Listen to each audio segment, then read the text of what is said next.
guys, I'm Eliana, and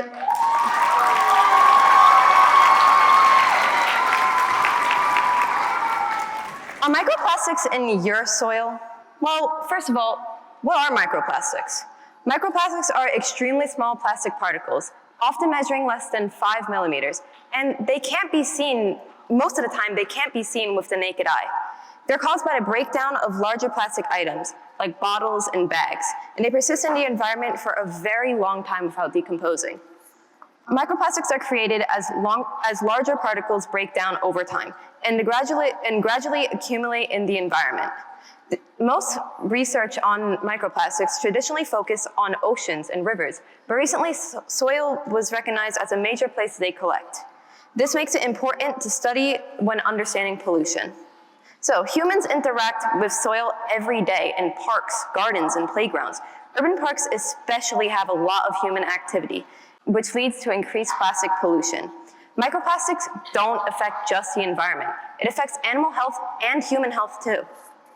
My research question was whether high levels of urbanization lead to increased microplastics in soil. To investigate this, I compared soil samples from different parks in New York City with varying levels of development and human activity. My hypothesis was that soil with more urbanized areas will have a higher concentration of microplastics. This is because higher population density, more plastic waste, and greater overall human activity will lead to more pollution.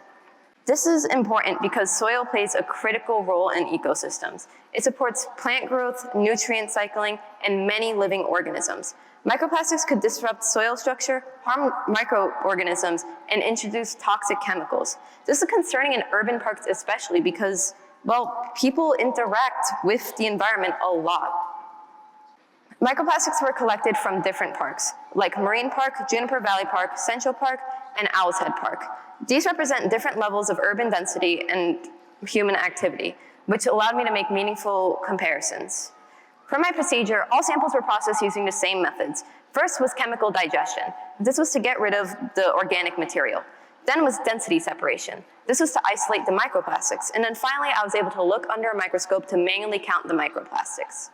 As you can see from my data here, the bar graph shows a number of microplastics found in each park area. But the most was Central Park, averaging about 14 microplastics, followed by Juniper Valley Park with 12.5, Owl's Head with 9, and Marine Park with 6.5.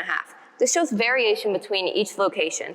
Urban parks generally showing higher microplastic counts. In conclusion, microplastics were present in all samples, showing a positive relationship between urbanization and microplastic concentration. While it was not perfectly consistent, it did partially support my hypothesis and showed a need for further research. This is the stuff that I used to get my information, and thank you for watching.